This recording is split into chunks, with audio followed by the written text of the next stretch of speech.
So Arsenal 5, yes, we bounced back. 5-star performance. Nottingham Forest 0, and they head up back the M1 all the way to Sherwood Forest territory. Tail between legs, bottom of the table, licking their wounds. Kenny, 5-star performance. You were live at the game, and there were some great performances today. For anyone who hasn't watched your fan cam, do go and check out all fan cams. Give us your quick little dissection and breakdown of that game, mate, for anyone who's missed it. Can we play Forest every week? Because I think we started off, scored a goal in the first 5 minutes. Brilliant goal from Martinelli. Saka assist. And then obviously the goal of injured. And then we went back into sort of like where we weren't part of the wide awake club, where Forest were robbing us, getting into the game, but they didn't have the final ball. And I think second half, I think Mikel put a bomb up the players' arses. And then that's when they came out. But the catalyst to our second half performance was obviously Reece Nelson getting that second goal. And then, getting the third quickly soon afterwards. And then that's when like I said, the prelude happened, and then we were able to play our football. Odegaard lasted 90 minutes. Partey scored a scrum for 30 yards, and and even Odegaard scored. So again, in conclusion, a good confidence builder when you're a bit off form, you're a bit rusty, is us playing at the Forest in that kind of form. However, downside is Bukayo Saka went off injured, and also there's still a bit of conundrum regarding Kieran Tierney's utility within the squad. What is his role? Can he only play one game a week? Is there a situation where he's the third choice left back? Those are sort of questions that we're going to find out in the next two games, including and also the League Cup game, because for us he's the best left back in the country. But you know what? We won today. We did comfortably. Let's go to player ratings. Let's start with the goalkeeper. Kept a clean sheet. We didn't see it from where you probably were standing in the Emirates, but we see it on TV when he caught the ball right near the end of the game. The smile on his face that he kept a clean sheet. Yeah, what did you make of him today?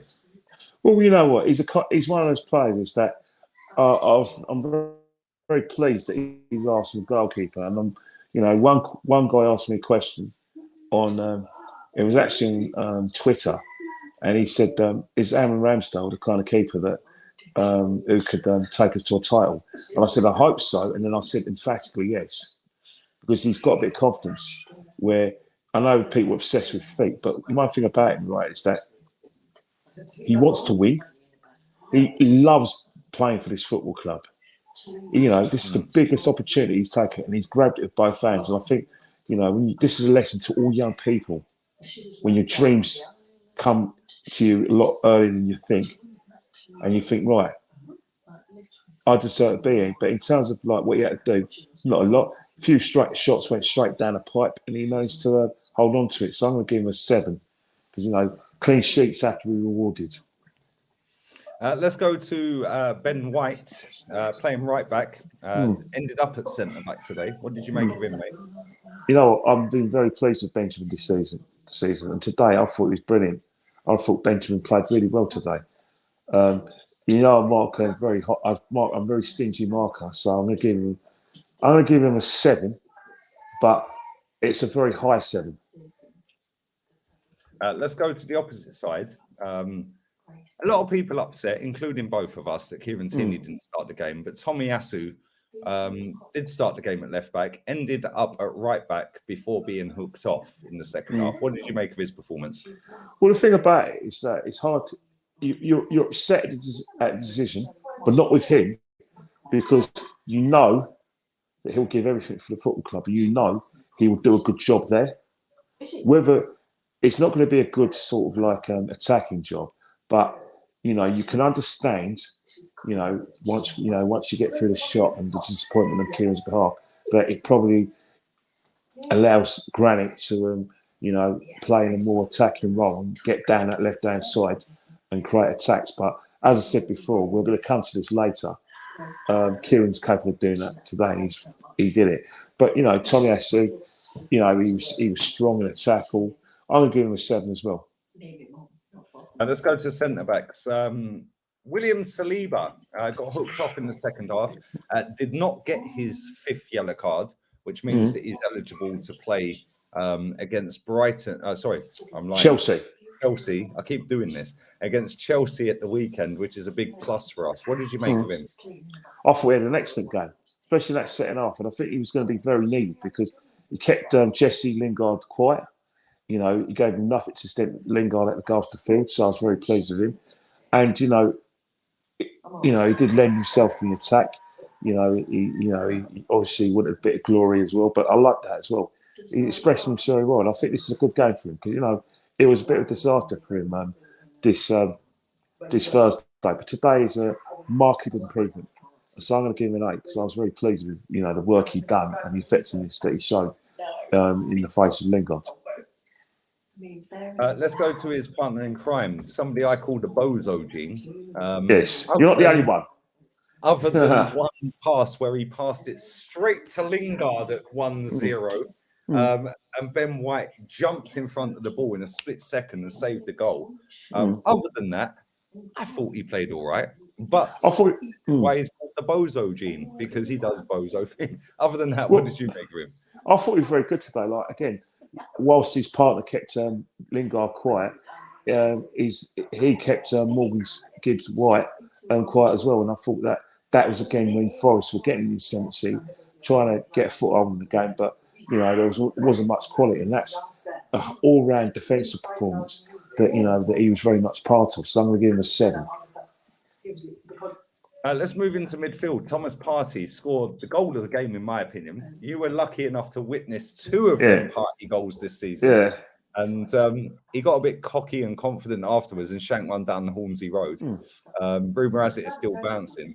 But what did you make of him? I thought he was very clean and tidy today. You know what? There was other aspects to his game where he was allowed, because we had so much control, to play these lovely little passes. What these guys call passing through the lines. Why don't just call it a through ball? Passing through the lines, all that sort of thing. I thought we had an excellent game today. I'm going to give him a 9 because so the goal itself was absolutely brilliant. So yeah, 9 from me. Is he your man of the match? Could be. Let's go to his partner next to him, Granit Xhaka. Got subbed off in the second half. Again, I thought he was superb. He actually raised his game from that shocker in PSV, and I thought he played really well today. Really Granit said a very quick one-touch, two-touch. Well, I think what's happened is that methinks that Granit had a conversation with his manager where he says, I want to be further up in the attack and express myself this season because I think I can make a difference. And he's rewarded his manager's faith or his confidence in himself. Today, I'm giving Granit a very high 7. I think that's a bit harsh, but it's your player ratings. If you want to cry in the comments, we don't care. We're still going to come back again on Thursday. So if you disagree with any of Kenny Ken's ratings, Kenny don't care. Go and have a conversation at the ground with him. I'm sure he's welcoming. You're a welcoming guy. You're a nice guy. Let's go to what I have dubbed him now, not Gibraltar guard anymore. He is now promotion guard. Set up Jesus, who couldn't finish his dinner with the chance. Beautiful pass, by the way. But did score. Fantastic finish. Fantastic goal. I put him on 4 league goals this season. And what did you make of him, mate? Played 90 minutes as well. That's the thing. Any theme of any title, he lasted 90 minutes. He had some fun today. He scored a very good goal. He actually opened. He did a few good passes as well, and he worked his nuts off. He wanted to, rub our words and our criticisms down our throat, and he truly did that. So I'm going to give him an 8 today because I was really pleased, and that goal deserves it deserves better than a high 7. Let's go to Bukayo Saka. Limped off probably about 15 minutes after he got injured. Before that, I thought he was effective. He set up the Martinelli goal. Lovely cross into the box. He looked lively. Not sure even to this point, it's 8 Spanish time, how bad that injury is. I haven't heard any of the post-match and all of that. But what did you make of his performance whilst he was on the pitch? Well, for his career, and probably for the World Cup, it would have been better if Mick Arteta resisted the temptation to play who he believes is his best player. But I get, because I think what's happened is that you can rest him. But, maybe Mikel might have had a point, because after he went off, we saw the value of Saka, because I think, at the time, Nelson was struggling to get into the game, and he was playing it a bit safe, and he didn't express himself till the second half. But brilliant interplay between himself and Martinelli. Great, quick cross. Martinelli gets on it, and that's the thing. Great. I think Bukayo Saka, as much as we've raised the bar for him, because I think what's happened is that when we criticise him, because we raised the bar, because we know what he's capable of, and we want him to get to that level. We want him to be more. We don't. When we hear the song, we want him to live up to it all the time, and we want him to get to that next level. And I think that's why we're harshing him and anyone else. And I think this last, today, not only that, our fan base put him up there as like Ronaldinho standard. Exactly. He doesn't hit Ronaldinho standard. Yeah. We go, well, hang on a minute.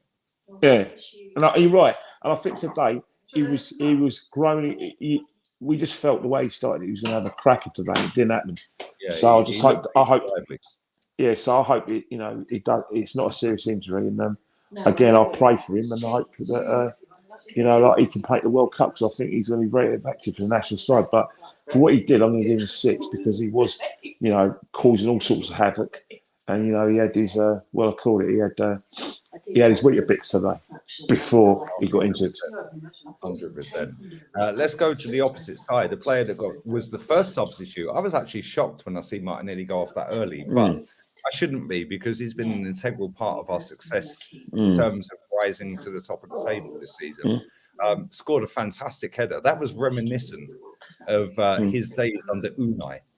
Yeah, where funny he was that driving in the box as a striker and scoring headers. Fantastic display from him. Scored a great goal. Got the wrong side of, he didn't get the wrong side. He actually just beat the centre back to the ball. From a great delivery from Saka. Subbed off early to protect him, because we haven't really got anyone that side. What did you make of it? And Kenny, I have seen him live. Yeah, you see him live every week. Yeah, that guy is a joy to watch. I can't lie. Yeah, I've seen him live. I think maybe 4 or 5 times. You get to see it every other week. See, that's the thing.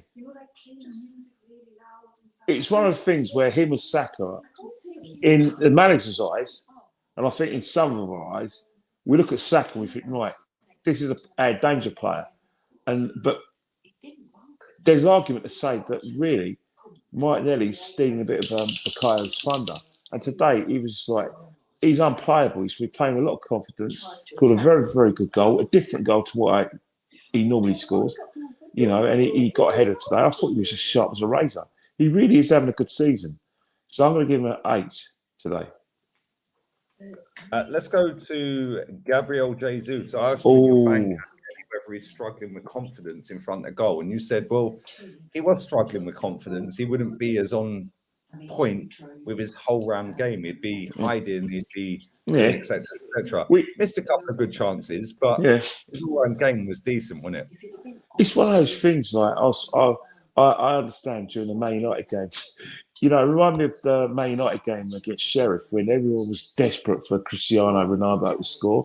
And it was like that today, where we were desperate for Gabriel Jesus to score, because, for Ronaldo's reasons, for his confidence, and, you want to make him feel part of the team, and you want to, get him back to his best football. But for Gabby Jesus' thing, he wasn't great against and he wasn't great against Southampton, but he played so well today.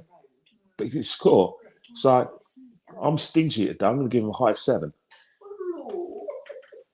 Let's go to the subs bench. First substitute that came on was, if I am right in saying, Reece Nelson for Saka. What a brace inside maybe 90 seconds, 100 seconds. Set up Thomas Partey for the screamer. And you said in your fan cam also, a little bit conservative in the second, the first half when he first came on. But second half, it was almost like, whoa, light bulb moment. This is my chance. World Cup's coming. I might not. Well, he probably ain't going to make it. But after that, I could be sold. Got to take your chance, isn't it, Kenny? I'm going to give him a 9, but it doesn't mean he's man of the match because I thought the reason I give him a 9, and I'll explain myself because I think that requires a bit of an explanation. Change the game. Change the game and he actually reignited and recharged the confidence in the team. Because it's one of those games that if he didn't score that second goal and then get the third quickly soon afterwards, then we won't be able to express ourselves in the way we did. You know, the through passes, the runs from the midfield, the runs from their defenders. You know, everyone wanted to score goals, everyone getting the bodies forward. Had he not scored it, it could have been like Southampton, where all of a sudden we're playing a pedestrian style of play, and all of a sudden, silly mistake, switch off, game's probably too easy, and they nick something. So it's the effect he had in the game.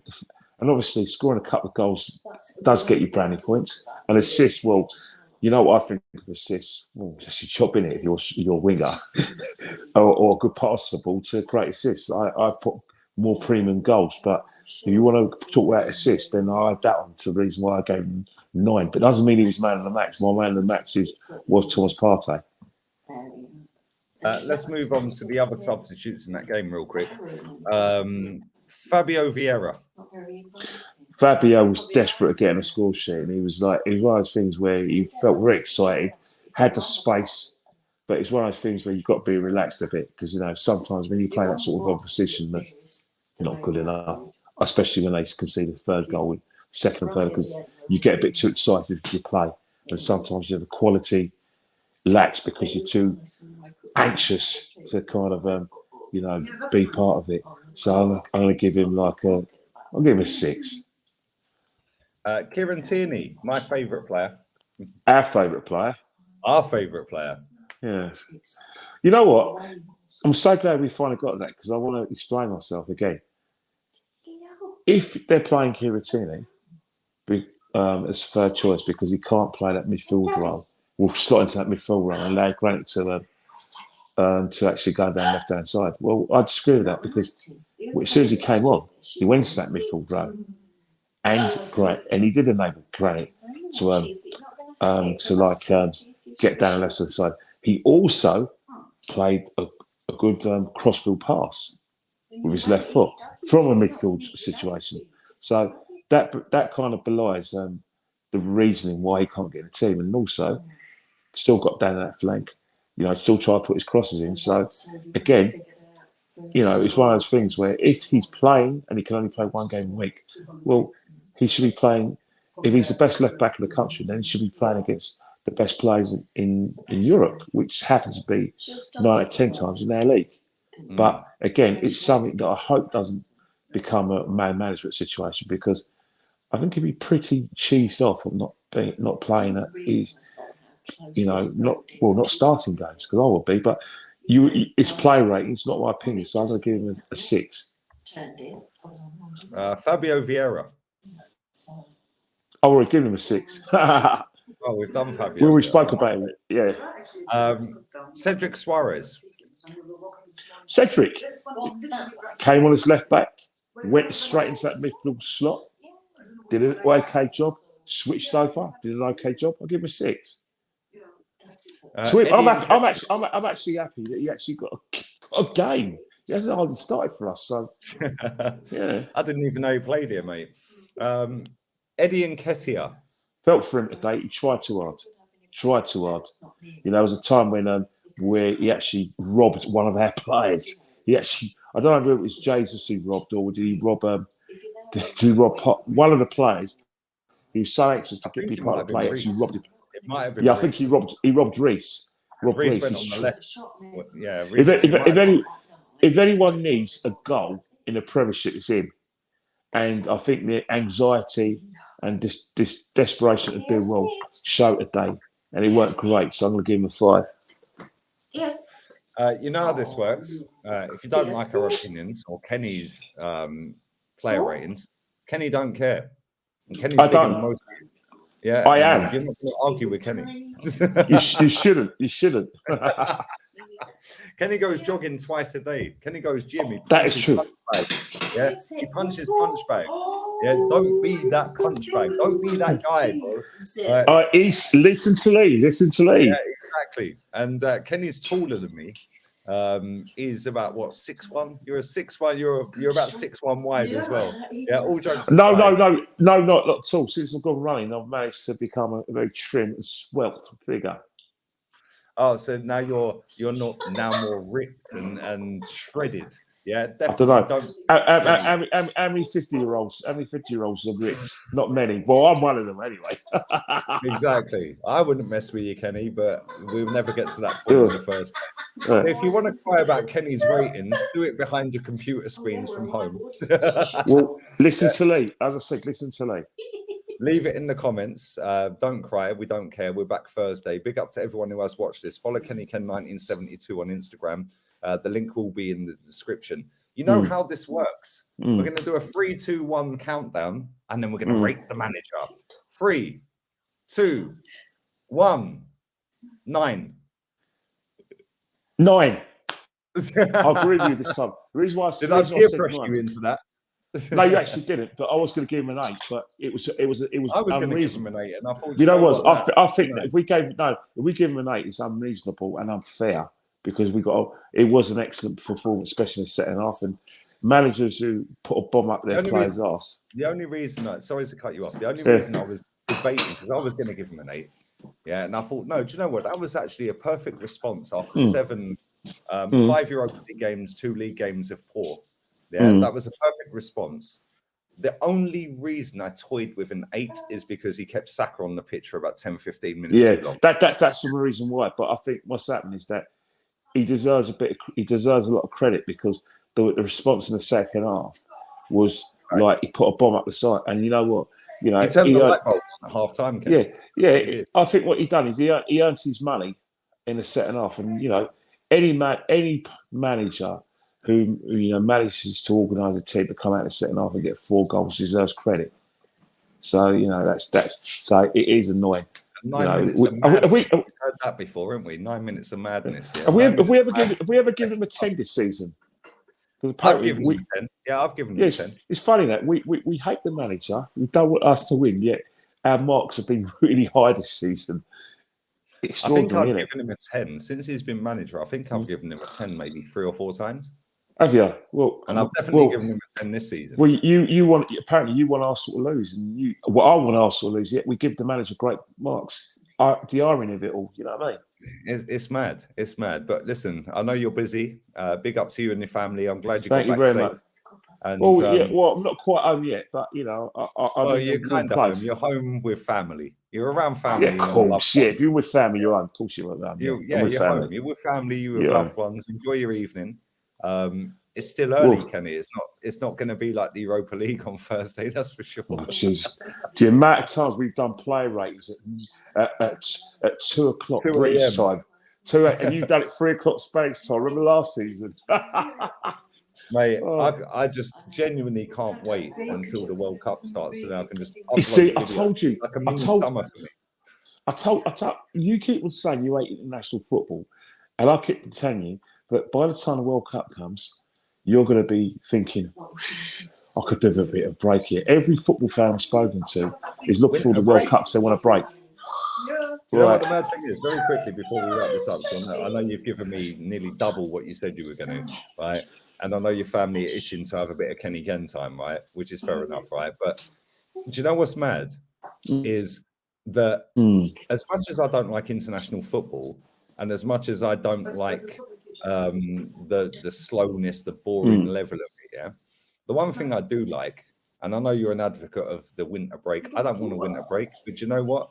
At this particular moment, I could do with the chilling. But you know what?